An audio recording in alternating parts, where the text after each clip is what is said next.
So Noni, we miss you in Wharton.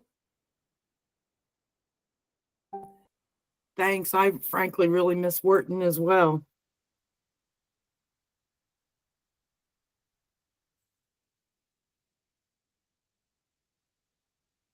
My heart's still there. I'll just say that.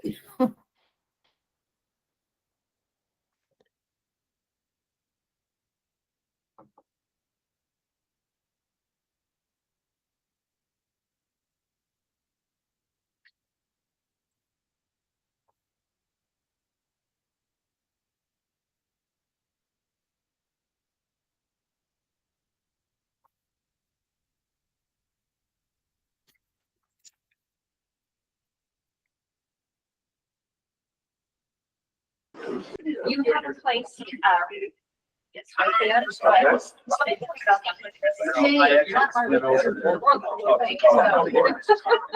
you're welcome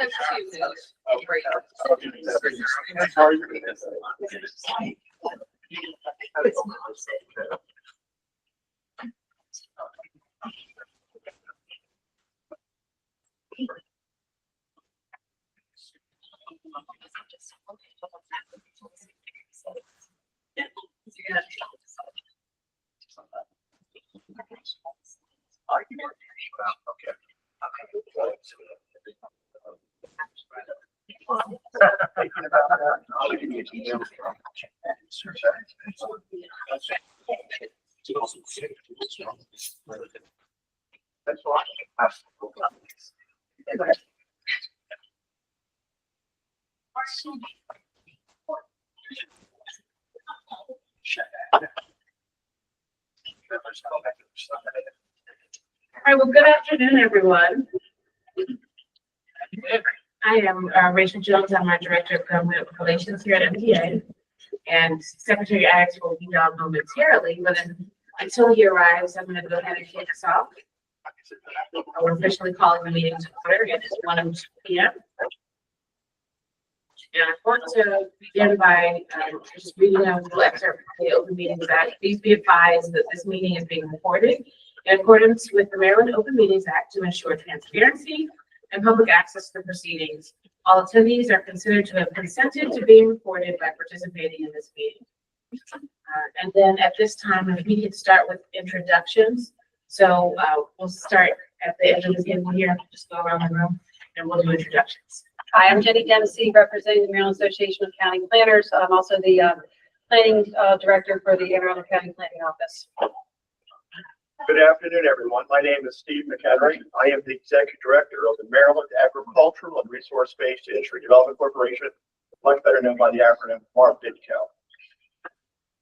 Hi, everyone. I'm Megan Todd. I am a Senior Research Associate and Managing Director at the Agricultural Law Education Initiative at the University of Maryland Baltimore School of Law. Hi, everybody. Tyler Huff. I'm the Director of Government Relations for Maryland Park Bureau. Suzanne Dorsey, Deputy Secretary of Maryland Department of the Environment. Zach Schaefer, Assistant Secretary of Maryland Department of Environment.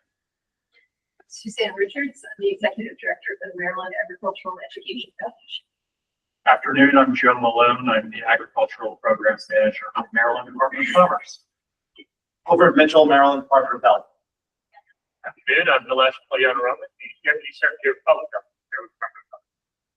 I'm Jessica Richards, public member, but I also work with Tri-County Council for Solutions. I'm Kelly Lewis with the Ag Commission.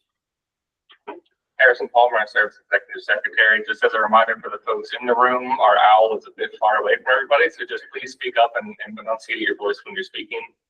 We'll go ahead and move online, and I'm just going to go ahead and read out people's names so we're not all trying to find out who is where. We're going to start with Abe Boline. Yes, hello. Ashley Drakeford. Good afternoon, everyone. Ashley Drakeford from the Capital Market. Ashley Sharp. Hi, good afternoon, everyone. Ashley Sharp, Senior Advisor for Strategic Engagement to Secretary Wu at Maryland Department of Labor. We'll be there in person shortly. Thank you. Cassie Sharp. Hi, everyone. Good afternoon. Cassie Shirk, Assistant Secretary at the Maryland Department of Agriculture. Craig Umble. Hi, I'm Craig Umble. I'm a health director with Garrett County, and I'm representing the Maryland Association of County Health Officers and Health Directors. Thank you. Dr. Jarbo. Darren Jarbo, University of Maryland Extension. Eugenia Guza. Hello, everybody. I'm Eugenia. I work for the Department of Human Services. I'm the Assistant Director for SunBucks and SNAP-Ed. Grayson Middleton. Grayson Middleton with Delmarva Chicken Association. Heather Bruskin. Good afternoon. I'm Heather Bruskin with the Montgomery County Office of Food Systems Resilience. Katie Stevens. Hello, I'm Katie Stevens, Director of the Frederick County Office of Agriculture. Latanya Clark. Hi, Latanya Clark, Maryland Department of Aging. Michael Calkins. Mike Calkins, Assistant Secretary, Maryland Department of Agriculture. Nancy Nunn. Good afternoon. I'm Nancy Nunn. I'm the Assistant Director at the Hughes Center for Agroecology. Jeremy Howell. Good afternoon, Noni Howe, Program Manager for Maryland Department of the Environment for Wastewater Permits. Sorry. Secretary Strickland. Russ Strickland, Maryland Department of Emergency Management. And Stephanie Jones. Stephanie Jones, representing Maryland Association of Counties and a long-range principal planner with Queen Anne's County. Yeah. Good afternoon. Sorry to be late.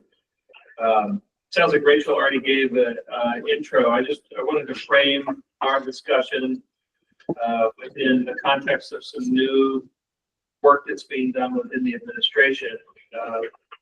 First is that the governor has been very clear, given the budget situation, that there's one of two ways to do things in Maryland, and long term, the way that we're going to get out of this budget situation is for the economy to grow. And so there have been a number of initiatives put forth to try to streamline how businesses get open in the state and how they operate in the state. And with agriculture and now agritourism and value-added ag, et cetera, being such an important part of the economy, ag being the number one commercial industry in the state, and in rural areas, we're number one. Like we're probably number 2 and 3 as well if you start breaking down the sectors. But that is not without its challenges, and part of the role that we have at GICA, this body, is to work within the state apparatus to figure out how do we move things forward in a more efficient way. The governor has the Department of Commerce working very hard on trying to figure out how to retool to not just get new businesses here, but to help businesses grow. And very excited to have a partnership with that department.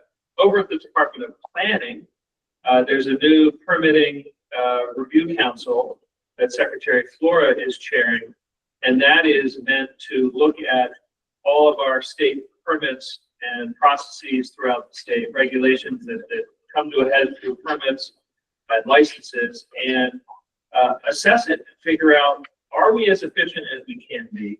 How can we be more efficient? And then if and when we need to prioritize, we've got an ultimate business that we need to get operational, and they're having challenges. That body will help to move things forward as fast as possible, and we'll call in health, environment, whoever it might be, because most businesses are engaging with those agencies and figure out how we can move forward in the most efficient way. And in my conversations that I'm having with a lot of my agency peers, I'm heartened by the fact that those initiatives, that messaging from the governor's office is being reported back.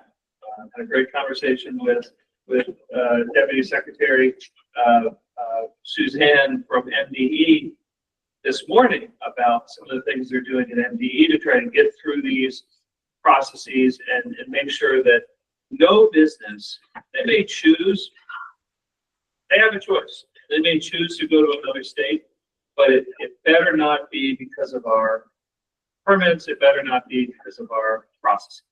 And it's great to hear that within the state right now. So that part of our role here is to make sure that we're identifying where potential choke points are and working together through some of our work groups and committees and our external partners to get us where we need to be. So with that, I'll turn it back over to Terry. And so just another update. I know that those of you who began joining us in the fall, and thank you as we've worked to get GICA revamped up and running again. And we mentioned in the fall that there was a revised executive order. So just want to give a little bit of history. GICA was established in 2006 via executive order under the Ehrlich administration with the goal of making sure that there was interagency coordination on the state level to promote the economic profitability of agriculture and ensuring that the state agencies that have any type of relevant purview over regulating the agriculture industry work together in a cooperative and coordinated manner with local government and industry in order to evaluate intergovernmental initiatives related to the agricultural affairs of the state. So essentially that's our mission here in this body, GICA, is to make sure that with our agency partners, our industry partners, and our public member partners, that we work together to ensure that we're doing what we can to try to streamline and ease regulatory burdens on the agriculture industry. And we also mentioned in the October meeting that the executive order was supposed to be signed by the end of the year. It was not signed, but it will be, we're told, in the coming weeks. So we'll again continue to keep you posted on when we have a date for that and when the governor is going to sign that executive order. But we are so pleased that so many of the agencies that that we have listed and discussed, the secretaries have discussed participation and the revision of that executive order. We're pleased that so many of you have begun joining us for these meetings and for these very important conversations. And so Department of Labor and Department of Education and MEA, some of the other agencies that are not currently required to be here with us, but are joining us, Department of Aging.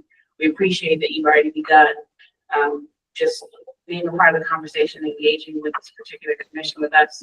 I also want to acknowledge, I see Secretary Strickland has joined us from MDM, so thank you, Secretary Strickland, for joining us this afternoon.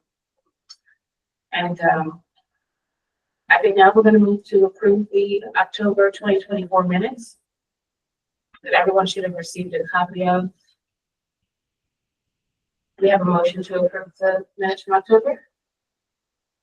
So thank you, Suzanne. Do you have a second? I'll second. Thank you, Heather. Minutes are approved. Oh, sorry. All in favor? Thank you. Aye. Aye. Aye. Aye. Great. First time in history. Objects to them. Okay. So now we're going to move on to the agenda. What we'd like to do today, as we discussed again in October, and a list of our future meeting dates for the rest of 2025 are here on the agenda. And we'll be sending that around via calendar invite by the end of today as well. We're going to flip the agenda just a little bit and do a quick overview of interagency legislation from this past session and some regulations. And then we'll go with the subcommittee updates. And that is in deference to me, because I have to leave early. So I appreciate being amenable to us punching the agenda there on those two items. So I want to start by saying we had quite a bit of legislation this particular session from January to April, in which I'm very, very pleased to say we were able to partner with and collaborate with our sister agencies so very, very well. And there were some pieces of legislation that were departmentals that we were able to support one another on, whether that was DNR or MPE or MPA, Department of Transportation with a exceptional hauling permit for farm products. There were a lot of great bills that we were able to collaborate with you. And so, and I'm sure with Secretary Rebecca that are probably saying on his behalf, we appreciate the cooperation and the engagement with our sister agencies on many, many pieces of legislation this past session. Some of them that passed, we had a couple of departmentals that allowed us to change the way we have our Maryland Agricultural Commission structured. That's going to make sure that we get different perspectives from different members of the industry across the state, so that that group, that particular commission, can make sure that they're able to share more broad perspective of feedback with GICA and with the Secretary of the Governor's Office. We also had a departmental that allowed us to change the structure of our Maryland Farm and Family Fund, and that's something that I know that DHS has asked about. They've asked about how that would affect some of the folks that receive SNAP and WIC benefits that utilize the FMMP program at various farmers markets. So we would like to have support from that. And then there were several FSRC, that's the Food Systems Resiliency Council bill. There were several bills that impacted the Food System Resiliency Council and how M&M operates that we were happy to coordinate and support them on, whether that changed their strategic planning and some of their reporting requirements, but also just looking at how we partner better with them as MDA to help meet food insecurity challenges across the state. With MDE, we have lots of meetings and coordinated on things like biosolids and PFAS or PFAS and biosolids, I'm sorry, I should say, and a lot of other environmental concerns that many legislators had with several pieces of legislation. We coordinated with MDH on raw milk and some briefings on HPAI, the bird flu, and gosh, it also PFAS. So we had several pieces of legislation, and DNR, the Chesapeake Bay Legacy Act, was a huge lift. We were so grateful to be able to partner with DNR on.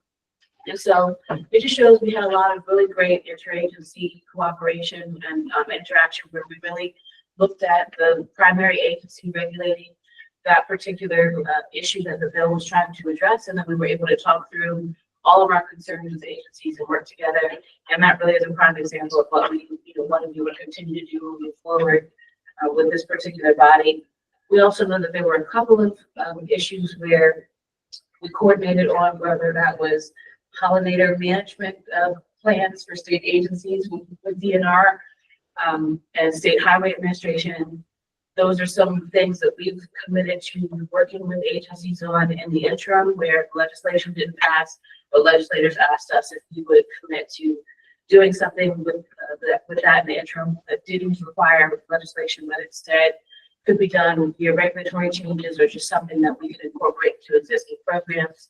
And then I know later on the agenda, we'll also discuss similar issues that we discussed with MDH, with the on-farm processing licenses and streamlining those processes. So there were a couple of pieces of legislation where sponsors, after chatting with us and hearing our feedback and saying, hey, we think that there's room for us to continue. We've already begun these conversations with other agencies, and we think there's room for us to address these via regulation. And legislators were kind enough to give us that opportunity to do that.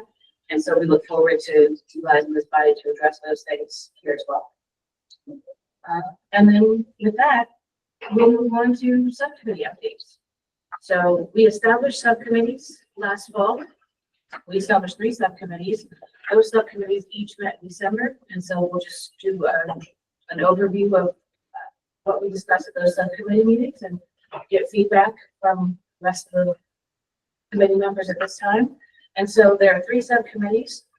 The first is the Environment and Natural Resources Subcommittee. The second is the Agritourism and Value-Added Agriculture Subcommittee. And then the third is the Labor, Education, and Development Subcommittee. So we'll start with an overview of the Environment and Natural Resources Subcommittee.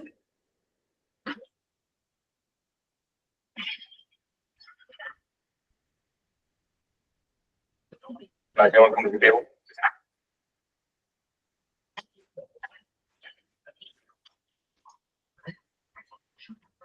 Hi, everyone. My name is Najah Shahab. I'm MD's Climate and Equity Initiatives Coordinator. I lead the Environmental and Natural Resources Subcommittee. I was unable to attend the meeting in December, so I'm looking at the notes. And what was covered during the meeting is covered cable permitting, in which we spoke that MDE has been meeting with stakeholder groups in the industry and is planning on publishing the updated cable regulations in July of this year. Wastewater management on farms. MDE recognized that the general construction permits create a rub in small scale value added ag businesses, and we're working closely with MDE to ease that burden. We'd like to find out where those rubs exist in the industry. Next was deer management. Opening weekend of deer firearms season was nearly identical in 2024 as it was in 2023. ENR identified that the hotspots in Montgomery and Central Maryland create major issues in agriculture and noted that the counties that have the highest deer densities do not have Sunday. Further, TNR is seeking a revenue source to create regional deer management assistant teams to help teach landowners how to manage their deer, providing a quote-unquote script for farmers to help maximize their effectiveness on property. And finally, MPA discussed the leaders in environmentally engaged farming, also known as LEAF, and the cross benefits for all sectors. Any questions or any feedback about that subcommittee report? Or maybe updates since then? I can update you on the two after resource issues. The revenue issue, the Senate bill this year was overloaded, frankly, did not pass. And then the Sunday hunting issue, we were charged that we were trying to work out. We've been trying this for years, trying to work out some kind of a compromise on the proponents and opponents of Sunday hunting. Generally, and I think we all know it's different for every county, different Sundays, different weapons, different safety zones. It's definitely confusing. So that's going to be part of our homework for this.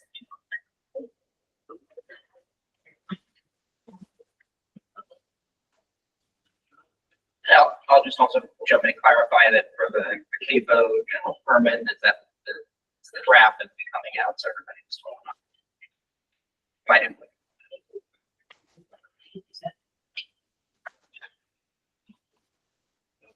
Next, we'll move on to the value-added agriculture and agritourism subcommittee. Martin, who chairs that committee, is also not able to be with us this afternoon, but in that subcommittee, we highlighted the need for scalability and expanded seasonality in agritourism and value-added agricultural operations to account for growth of farms and seasonality of markets and produce to accommodate agribusinesses. We discussed opportunities for solutions that included several things like alternative licensing scenarios for farms and agritourism operations, reassessing revenue caps for direct sales of farm-raised meat and cheese, which is something that was later revisited during session where Senator Gallion out of Harford County sponsored a piece of legislation that would have addressed that. And again, that's one of those bills where we had great conversations with MDH, and I believe you'll give us an update on what you're going to prepare to do in regulation.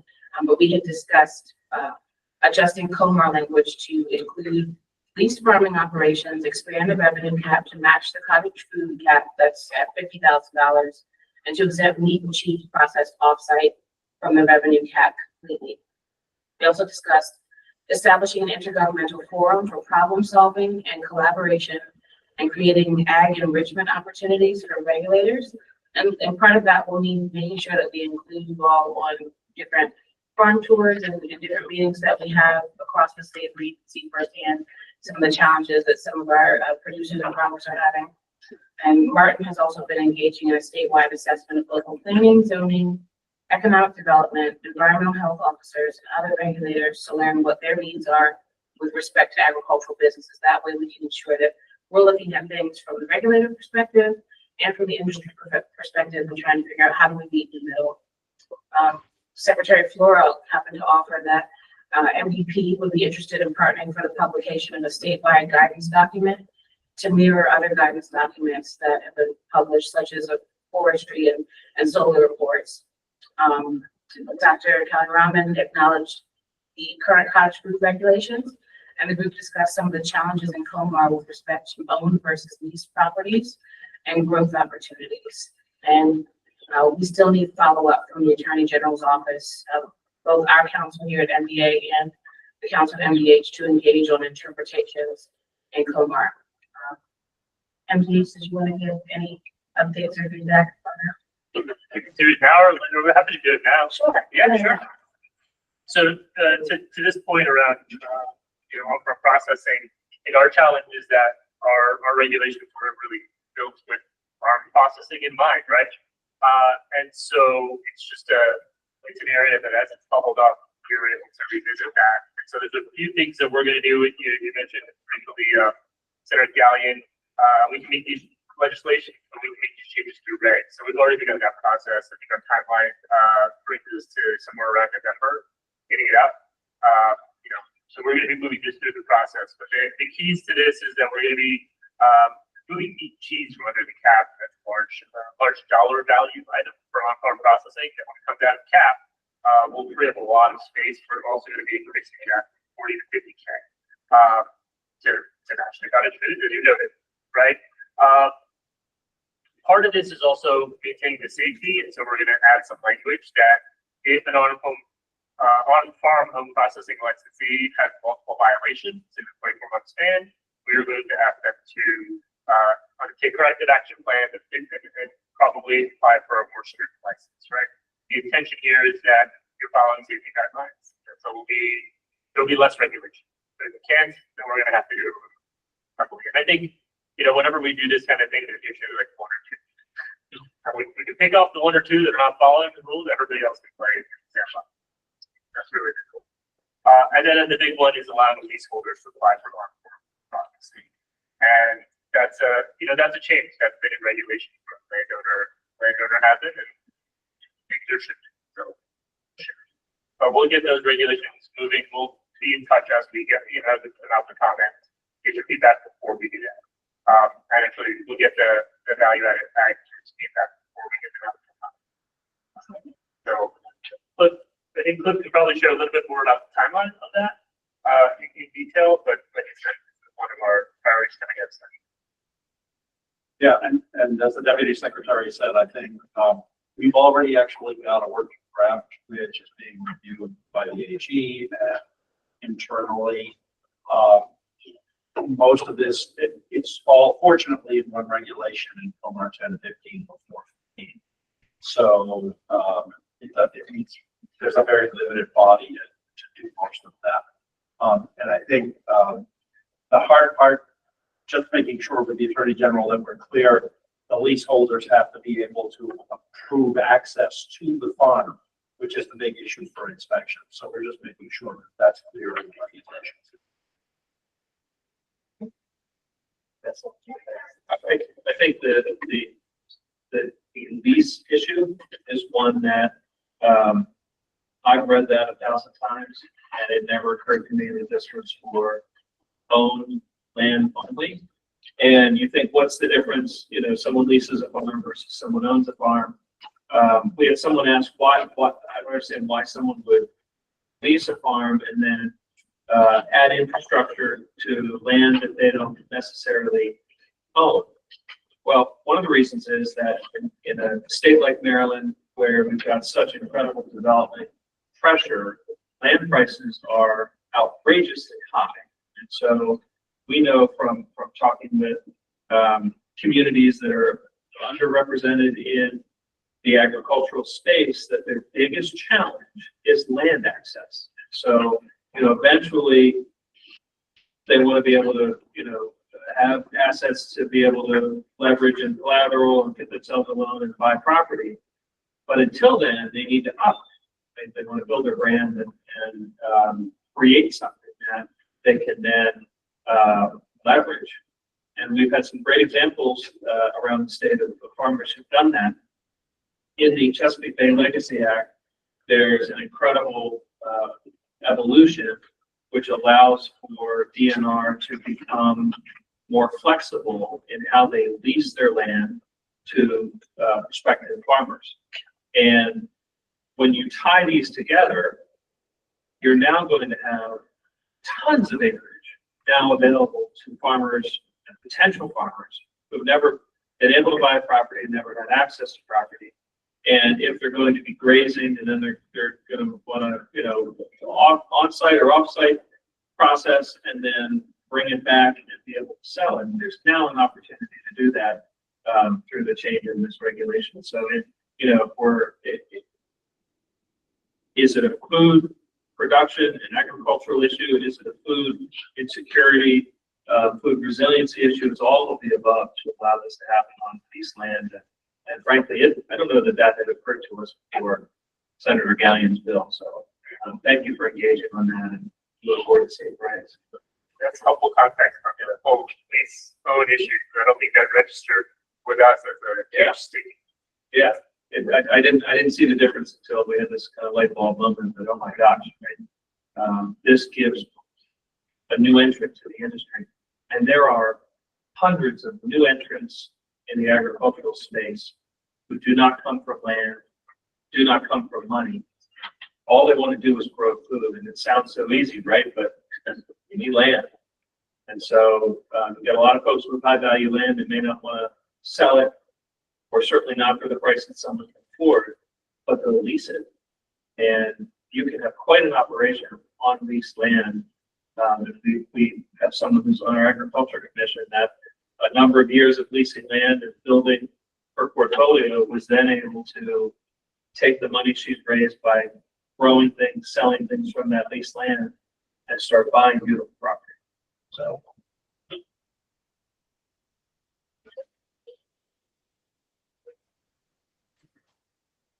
And then lastly, our labor education and development subcommittee, which tackles sort of the catch-all. So it will tackle those issues and also some of the other issues. And so what we talked about there, we're prioritizing agricultural education, solar development and workforce development and apprenticeships, as well as food system resiliency. And there were lots of pieces of legislation in this particular session that sought to address issues with all of those subject matter areas. We want to definitely talk more with the Department of Labor for apprenticeship opportunities. That's been a question that we've gotten a lot over the past couple of months, even from the industry, particularly with some of the things that are happening on the federal level with immigration, and we need to make sure that we have adequate staffing and labor for not just all sectors of employment, but also for the ag sector. And so that's something we addressed. Suzanne differentiated agricultural literacy from agriculture education, and making sure that we identify that literacy refers to when a person is aware of where their food comes from and understands the significance of agriculture here in Maryland, whereas education focuses more on like the baseline knowledge of agriculture and the production of food and fuel fiber. On workforce development, we identified that the Maryland Apprenticeship Training Council is an excellent opportunity and vessel for more agricultural engagement. But we also identified that the department emphasizes registered apprenticeships and not informal apprenticeships. And the informal apprenticeships are more common in the ag industry. So we know that there's a gap there that we've got to figure out how we close that gap as it pertains to formal apprenticeships for the industry. And then the Department of Aging also brought up the fact that they recognize that there's a smaller cohort of young people coming into the labor force, but they're, as folks are living longer, there's also an older generation of folks that are coming into the labor force and, you know, want to be able to have jobs in the agricultural sector, but also want to be more engaged in becoming producers and figuring out how they can engage with farmers market ownership and training to figure out how do they grow and cultivate products, and just explore more opportunities for seniors in the older generation. with ag education and agricultural workforce and agricultural production. So that's something we want to continue to engage the Department of Aging on. We talked about solar.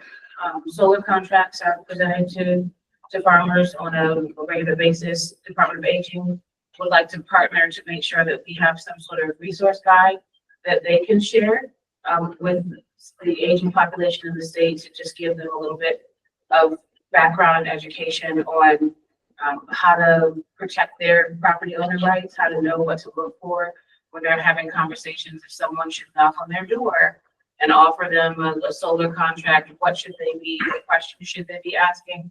And so we've discussed that while we can't provide legal advice, we can put together a resource guide to be able to share information that the Department of Aging can make available to seniors who may be getting those phone calls or those door knocks with offers for solar contracts. And then with the Maryland Food System Resiliency Council, we talked about working more closely together to identify areas in need to identify areas across the state where there's a lack of local food available and how to bridge that gap. So food insecurity, as I mentioned, is one of the major issues that the FSRC tackles on a regular basis. MDA is glad to be a member of that council, but we want to make sure that we collaborate more closely to identify where's the real need. And part of legislation, a piece of legislation from this session really tackled that in trying to strengthen or establish a strategic plan that basically outlines exactly what the food insecurity and food desert needs are here in the state of Maryland, and come up with a plan for how the FSRC will tackle those. And the legislators asked that MDA would take that on. We had some great conversations with MDM and the legislators about how we have about 4 existing programs here at MDA that already take on part of the role that the strategic plan recommendations as outlined by the legislature says the FSC should be developing. And so MDA will take that on and has committed by December 31st to have a report for Senator Hester and Delegate Charkoudian that outlines a strategic plan for the FSRC and how MDA and the FSRC can tackle some of those issues together. And that was what we discussed in the Labor, Education, and Development Subcommittee. Any of the members of that subcommittee have any additional feedback that you want to give at this time? Sure, thanks, Rachel. That was an excellent summary. Just wanted to point out a little further that, of course, the food for education is on everyone's minds right now if you're in the educational sphere. And apprenticeships are something that we're going to be looking at really closely under that. That's one of the opportunities that the Blueprint really promotes, along with industry recognized credentials. Recently had a meeting with MSDE where they asked the agriculture industry to provide us priorities in terms of what we would like to see for industry recognized credentials and new ways of promoting and delivering agricultural education. So I think everything is on the table right now. It's got to take time for that. So we have made very great meetings to help develop that list of priorities. One of the challenges that we've had with figuring out exactly what these priorities should be is that farm jobs are not exactly counted the way that other jobs are. Like, we know how many nurses there are in the state of Maryland, but we don't really know how many agricultural employers or accountants or other ag-related jobs are in Maryland. Like Tyler's an agricultural lobbyist. So we have a pretty good number of those too, but they're not counted in any formal kind of way. So it's difficult to know what the job market is that you're trying to train in agriculture. And so finding what those in-demand high-skilled jobs are and then feeding that information to MSDE is a challenge. So just over the past year or two, we've started a process with the Maryland Longitudinal Data Service to track our agricultural graduates in high school, to be able to determine what jobs they're going into as they go through the next 5 years of their lives. So whether they're college bound or whether they go into a career, Harrison's been helping us with that. So thank you, Harrison. University of Maryland College Park, self-funded partner in that. And so we're to the point now where our proposal to have them start tracking data is hopefully about to be approved. And so we'll actually be able to start getting some data, more data than what we normally need to get from MSCP. But there is a process right now. If anybody has kind of an interest in hosting an apprentice, we can certainly help them get to the right navigator and that process. Lots of good things going on. Anyone else from that subcommittee? At this time, I'm going to turn the meeting back over to Secretary Allison Harrison. So we could begin now with interagency definitions of agriculture. Thanks, Rachel. Well, one thing I'll just say on that prior point, labor was the topic, and we are hearing from members of the industry who are heavily reliant on temporary labor, migrant labor, H2A, H2B, and there is some hope that things might get better. There is a lot of fear that things might not, in terms of how the federal administration will handle and evolve this temporary labor as the season is kicking up. So you may hear updates from us, and I know our Department of Labor has been helpful in providing resources to our industry and seminars, webinars, etc. But it is very much on the consciousness of a lot of our farms right now. Okay, with that, there was an email that hopefully prompted each of the agencies to do some digging to determine and find what their definitions are for agriculture and commercial. I think what we're trying to get at is, where is the threshold? It has always been a proverbial burr in our saddle that many of our state codes have a trigger where at some point you're not ag anymore, you're commercial. And it prompts a reaction from the industry where, you know, what have we not been commercial? Right? No one grows corn as a hobby, right? You grow corn to sell the corn. You grow, sheep to make the cheese. But at what point does it, from each agency's standpoint, move into a different category where there's a new threshold of rules and regulations? And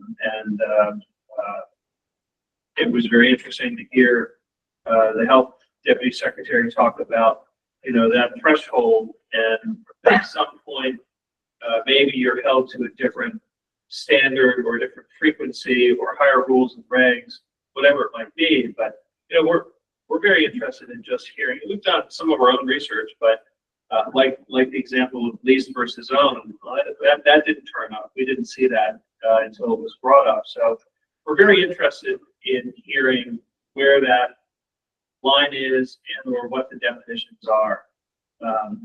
You may or may not be surprised to know that there is not a formal statewide definition of agriculture. So the good news is we can all make it up.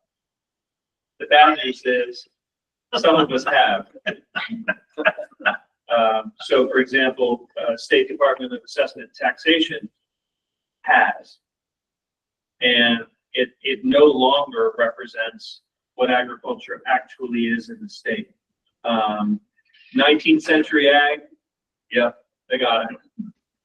But we're post that. And some of your agencies have done the same, and somebody put it in, someone created it. It hasn't necessarily been future-proof or modernized over the years. And so as part of our ongoing work, we'd like to at least have a baseline assessment of where we are. So, anybody find anything?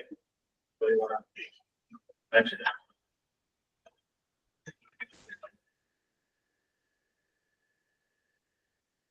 I mean, from Me neither, so go ahead. I mean, you're asking in terms of Sure. like commercial, right? Yeah. From different agency perspectives. But I think your agency and our agency share an issue in terms of commercial definition when it comes to preservation. And there's general prohibition on commercial activity under preservation easement, but I think that, you know, the way agriculture is nowadays, as you have alluded to, is very different than perhaps when these easements were first contemplated. We always on easement, so the language generally is, you know, kind of boilerplate throughout, and if you have specificities depending on particular land that you're dealing, but I think that's the issue that can be revisited. So that, and I don't know, there's no magic bullet, but commercial in that instance should be done during.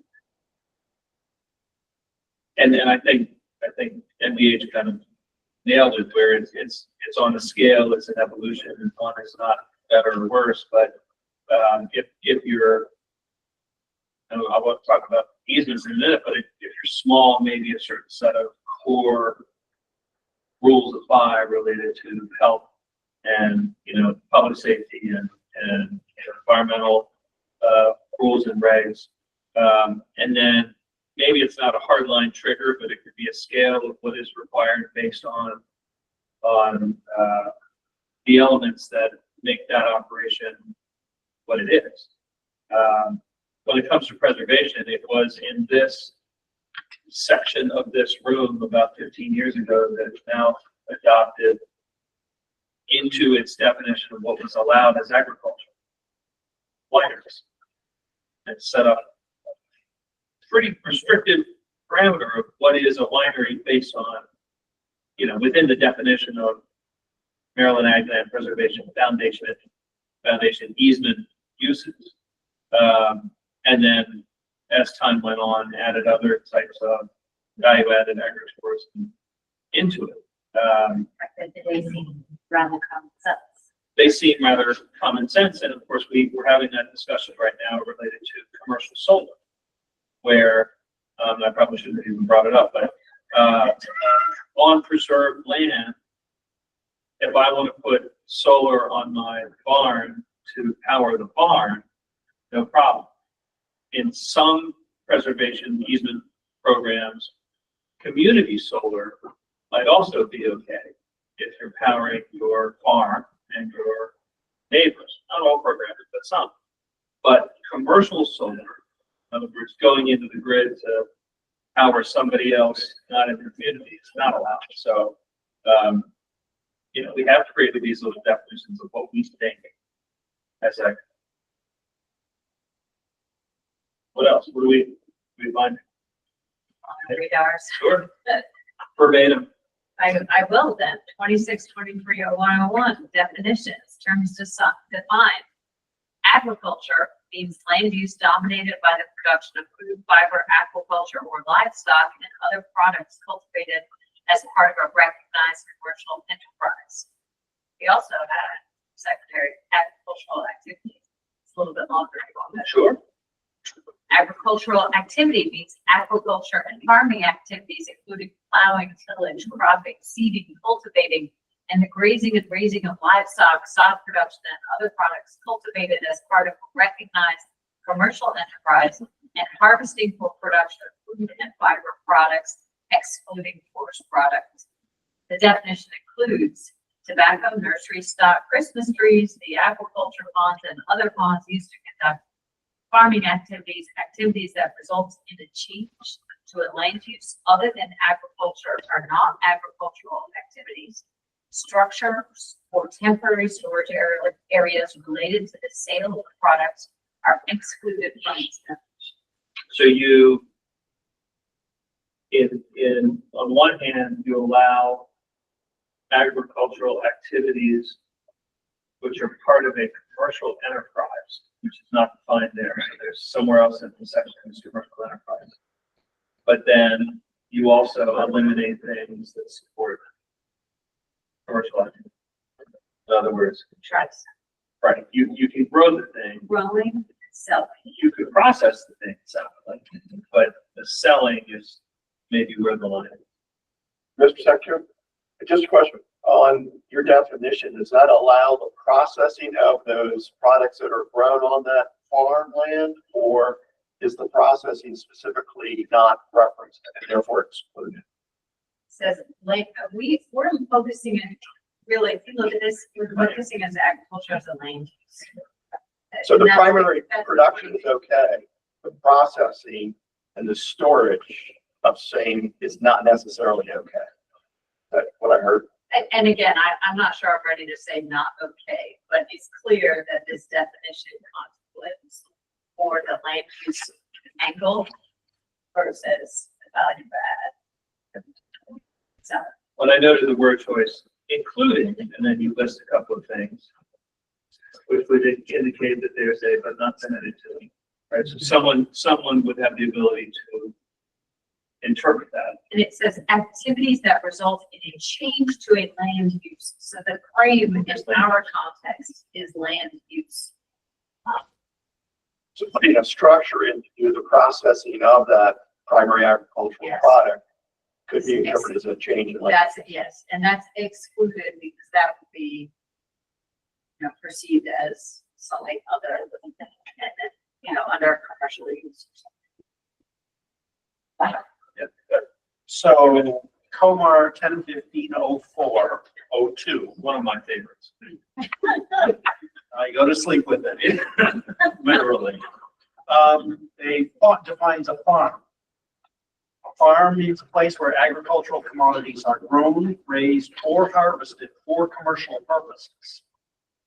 And it includes a place where, for commercial purposes, crops are grown and harvested, fruit, nuts, or other agricultural communities are harvested from trees, or animals are raised, fed, and managed for meat or other agricultural commodities. We do recognize sort of at the outset that it is commercial and commerce.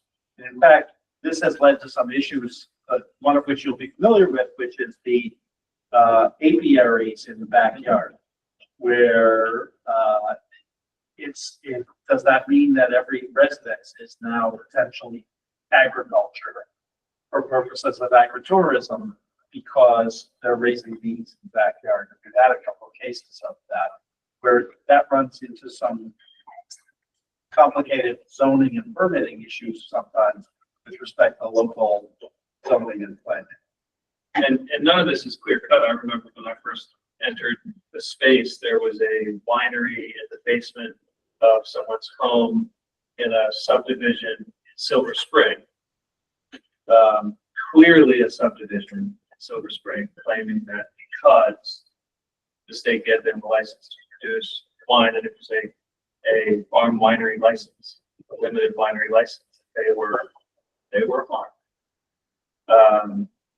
No grapes,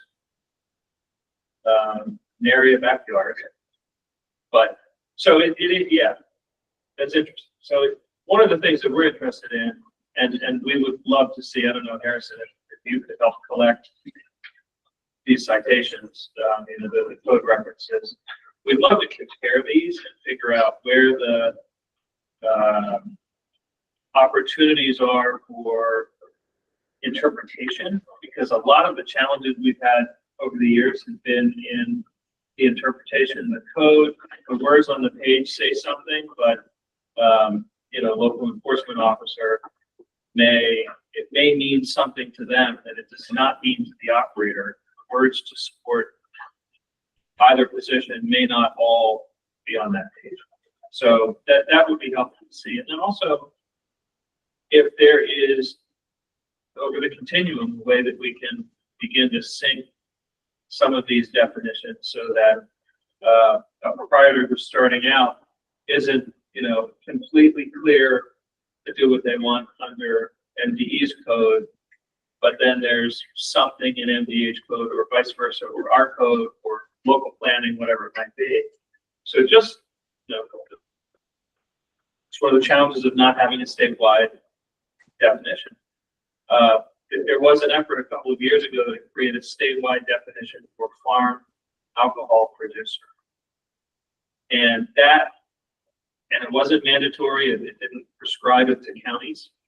But we have found over the years that when counties do begin to adopt a new regulatory model, having that definition in state code was extremely helpful. Because then you've got the ability to reference that, good enough for the state, good enough for 4 or 5 other counties. And we started to see the many different counties that were moving on their own language begin to converge back to that singular definition, because it was pretty well, it was broad, but pretty well representative of what the industry needs going forward, what planning and zoning needs. We don't have that construct necessarily currently. I may add to elaborate on that. The initial email that went to everyone about bringing up these definitions and doing some comparison and contrasting. Katie Stevens from Frederick County sent Frederick County's definitions, and then we got Queen Anne's as well. And so in the 5 sentences that were described between environment and health, between the 2 counties, we have 11 pages of different definitions, again, that are similar but different, where agricultural activity, agriculture, limited agriculture activity, etc. are described. And in the same county, farm is also described with acreage requirements to help sort of set the stage for farm brewery, farm winery, farm agritourism venue. But having a universal definition, or at least somewhere to start, that sets a stage for cross-county success of the agricultural side can be extremely helpful. And I think, again, that starts with adopting a statewide definition across agencies. So for context, it is helpful when counties have something to reference together and not pick and choose some of these pieces that are going to be very limiting in some counties and very permissible in others. And we can share those as well. Yeah. And we'll create a resource with links to all of these, just so we can have a running list of where all of these reside. Other items that came up in your searches? So for Department of Labor, within our labor and industry, wage and hour section, agriculture means work performed by a farmer or on a farm as an incident to or in conjunction with farming operations such as, and then it goes into cultivation of tillage and soil, production, growing, cultivation, harvesting, breeding, fattening, feeding, or the general care of livestock. It goes into details about dairying, farmers' activities such as experiential farms or nurseries, or greenhouses or mushroom cellars. And then the last is anything directly or closely related to farming operations. So that includes prep for products to market, or the delivery of products and commodities for storage or market or transportation. A little bit more on the worker side. Great. I'll send it to her. Great, thank you. That has some language in there that makes me think it's a little more recent. It looks like it was last updated in December 2024. Okay.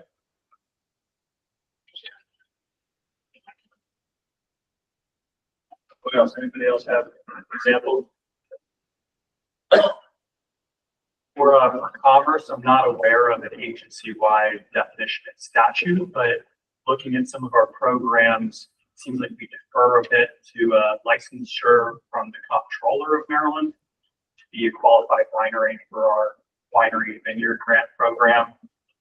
For other programs, we defer to the North American Industrial Classification Code, GICA code, which is a federal classification. We use that to determine if manufacturers where value-added ag fits into that, if you're classified as a food processor. That it sounds easy, just, pick your code and that's what you are. And with a lot of these businesses, and this ends up being the challenge that we at Health and NPD and others have is you're not one thing. You are close to a restaurant in some respects, close to, consumer experience. In one respect, you're a tasting room. You could look like a bar. You could look like a cheese shop. And of course, you're also a straight agricultural enterprise. So I used to have a slide that gave the example of a prospective winery walks into a county office and says, I want to be a winery. And if the county has a definition of what that means, it's going to go pretty smoothly. If the county doesn't have a definition of what that means, well, then you are a school because you're doing educational items.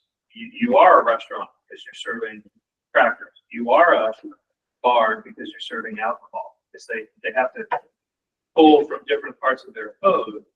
And then all of a sudden you're requiring, and it's been many years since this happened, but our friends in Washington County, before they had a definition of winery, they gave the first winery in the county the option of, and gave their attorneys and their architects and engineers the option of choosing their adventure.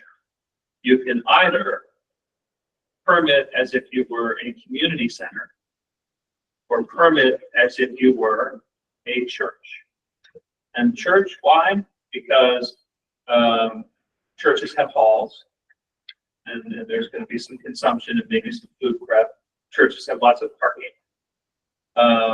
Churches have large crowds, and so it was very interesting. They chose neither and work toward adopting a new code in the county, which was a 2-year process. So I'm happy to say that many jurisdictions have gone through that process, but we still do hear of those challenges when someone comes up with a new concept that's not in code. So, okay. If you find others, please send those to Harrison, and we will incorporate those and have them listed in our minutes so we can have record. MDH, you've already given your on-farm home processing license update. Thank you for that.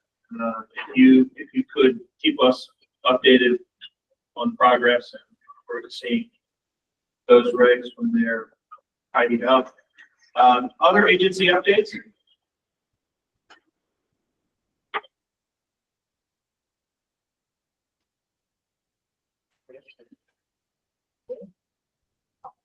This might be the most efficient meeting ever once we're a whole hour in. Public comment period, or I should ask, other than agencies, any other industry and partners who are committee members who have updates? Legislative session updates, what's happening in the world updates? Yes. And I can share this around as well. In April, so only a few days ago, I guess, our labor and industry did release new heat stress standards. So we're happy to share those around with everyone. Any kind of work done in 80-degree plus weather. And then we also recently passed the RAISE Act, which is basically expanding our apprenticeship to an office. And I think that you all on the subcommittee may have had some conversations with Chris McClarian and some others, but we were happy to come back and provide more insight. Industry recognized credentials. I'm not sure that we've defined them in our statewide workforce development plan, but I know that when Farm Bureau actually had their conference recently, there were a number of stakeholders and farmers that approached us to let us know, we've got these pilots happening in different counties, so I think it would probably be worth the conversation to come together and figure out, help to guide those next steps. But I'm happy to send around those pieces for everybody to review. Thank you. Very much interested in having a conversation about that. What else? Yes. So MBE announced $12 million of bigger success on the new tree production grants in March, and we'll soon be announcing another round of funding under the this is on a watershed improvement plan program to similarly fund Acre Success market-based nutrient reduction projects in Maryland, on Maryland farms, but also in upriver states as well, that will help Maryland attain its water quality goals for the next several years, using the lowest cost available to the state, farms here and in the states to reduce nitrogen and phosphate.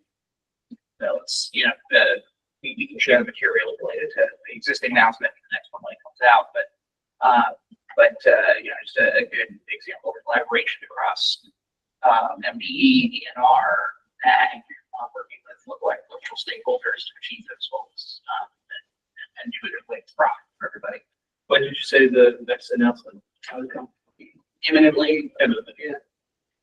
I'll just raise up two highlights on that. Number one, that Maryland's component of the common window with for over 2 years. So we will not need to come back and ask for additional funds for that, which was the government of the state. And number two, a highlight that was brought up in last year's session, and touch on again, we funded them again, is a precision agriculture project in Lancaster County, which achieves nitrogen reductions at a cost of a little over $5 per pound reduction, which is an exceptionally cost-effective approach to reduce nitrogen in our watershed. Thank you, Zach. Ag's piece of this. Other updates? Yes. Secretary Strickland. Thank you. I've got several here. The Food Council is currently drafting recommendations for its 2025 annual report, which will be released in July. This year, we've taken a new approach where we've established an ad hoc work groups for each topic area, which the council will be putting out a recommendation. Several of the agencies involved with you all have been part of the process already, including MDA, Commerce, MDE, and MDH, and we thank you for your support.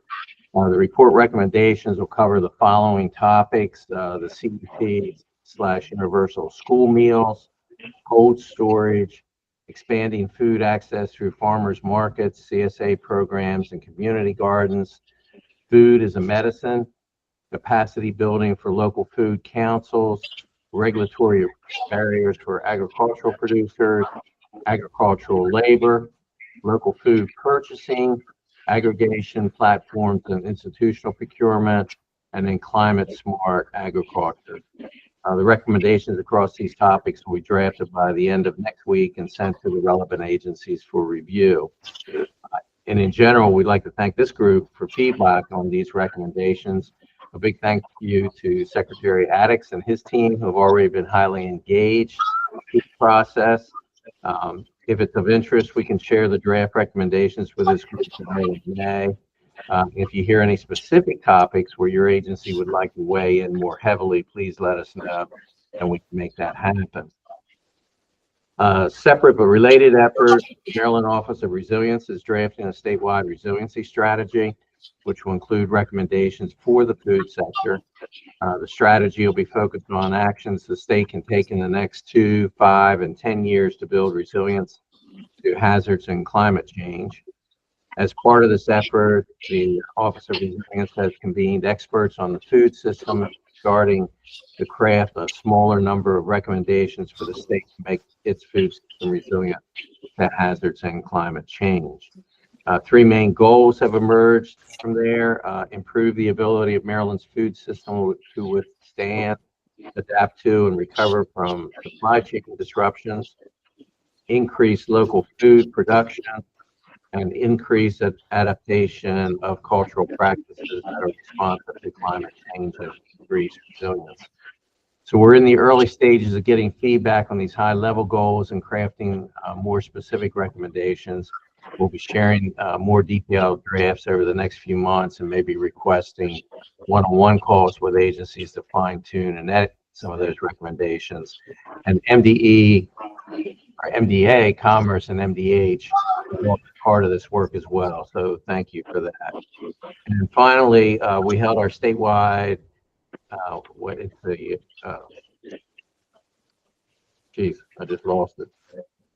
Our whole community integration program, which is a statewide program, where we bring all of the community together to include the private sector, nonprofit, the NGOs, the faith-based organizations for a summit. And that was held yesterday, went extremely well. And we want to thank any of you who were involved with that. Well, one of the interesting questions that came out, and I'll get back with Ag offline, is I know you're involved with Department of Human Services and Department of Social Services on sheltering operations, in that you provide the assistance for really pets and animals. There were some questions on that I found interesting, so I'll pick them offline with you and see what we can do to address it. And that's all I've got. Thanks. Thank you for that, Secretary Strickland. I think I saw Heather and then Nancy, your hand was up. So we'll go Heather first and then. Yeah, thank you, Mr. Secretary. So I just wanted to share a bit of good news that last week Montgomery County announced $750,000 in Food is Medicine grant awards to 5 partnerships in our community.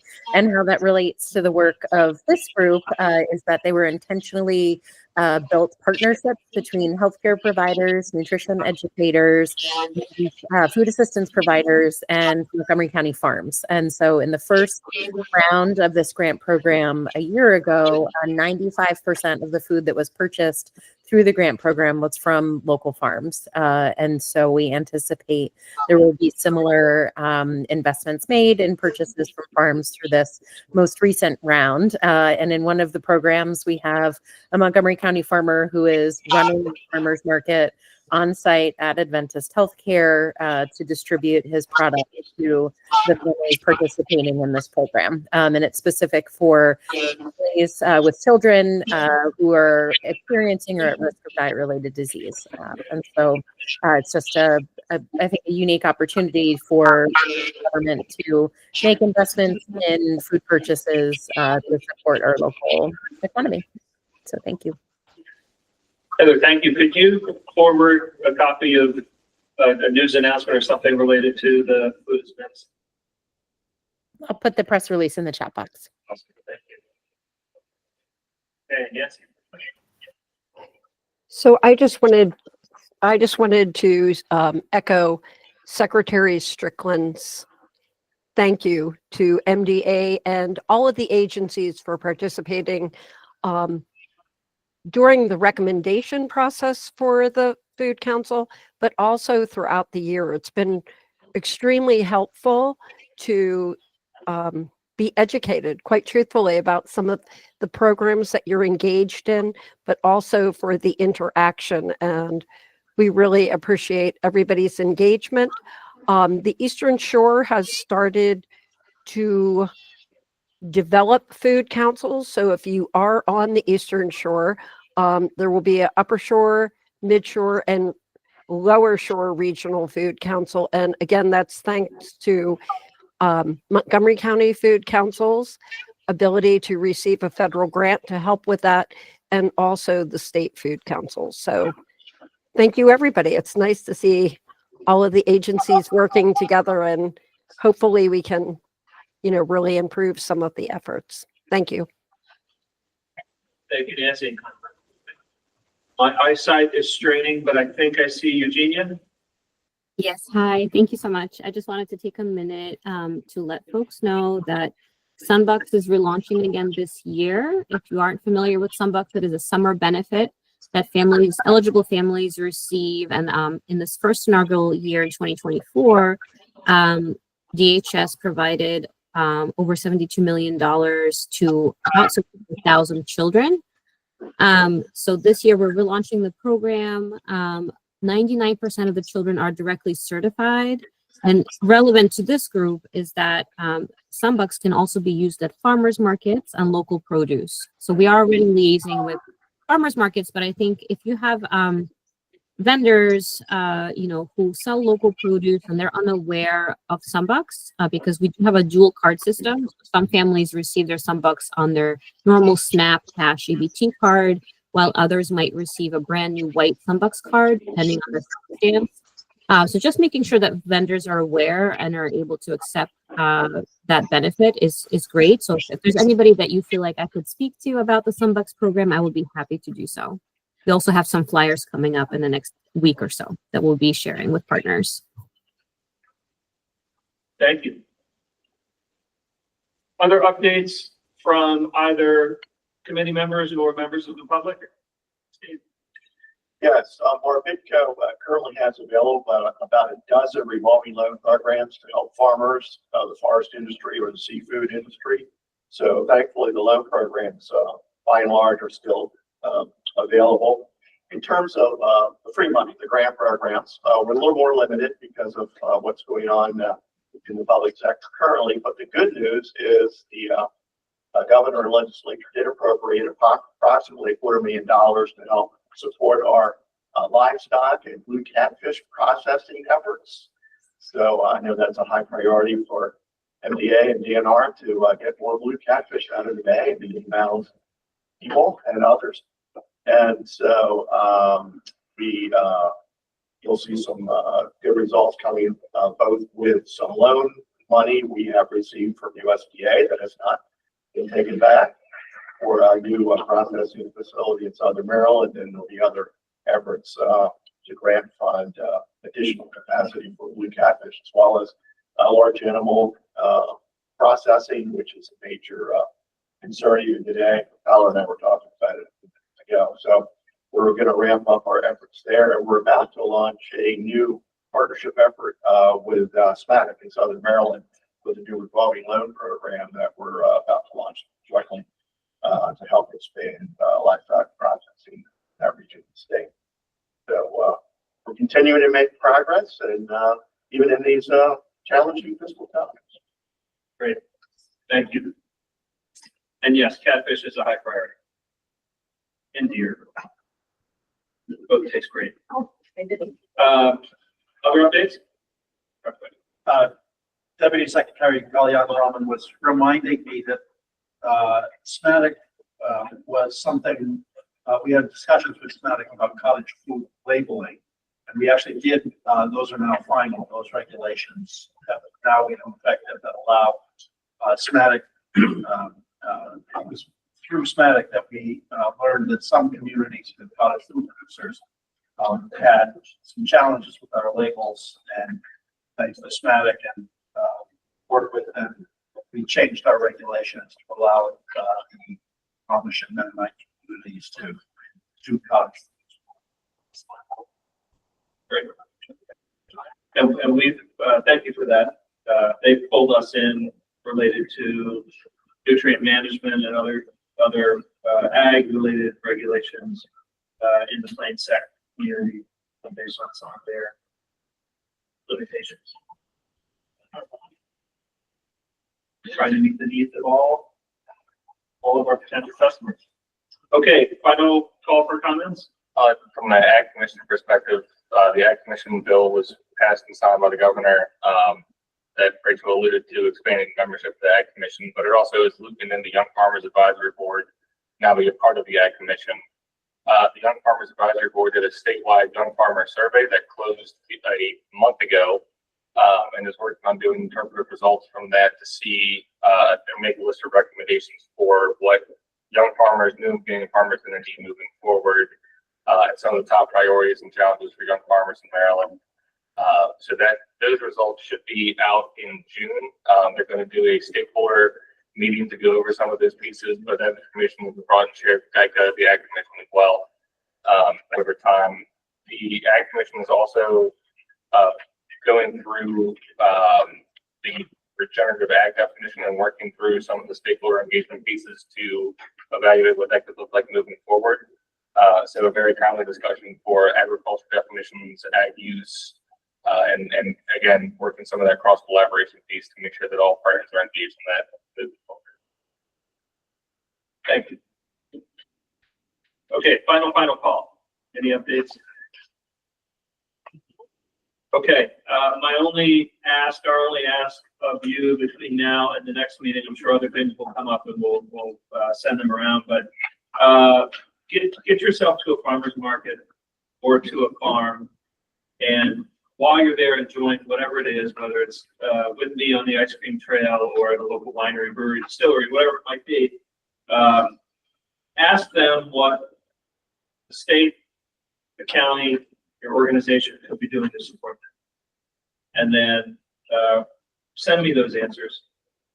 I'd love to hear it. I do that. I think I'm just going to go get some lettuce at the local farmer's market, and then I begin asking that question. And the answer is GICA. We need something like GICA to move things forward. But I encourage you to just ask that question of your local farm producer, farm operator, whether you're on a farm or at a farmer's market, and just listen to the answer. A lot of it's going to be about taxes. A lot of it's going to be about regulation. I hear a lot about labor, but I would be curious to hear what you hear. You ask that. And then eat and drink all of their stuff. Thank you for coming. Yeah, Steve.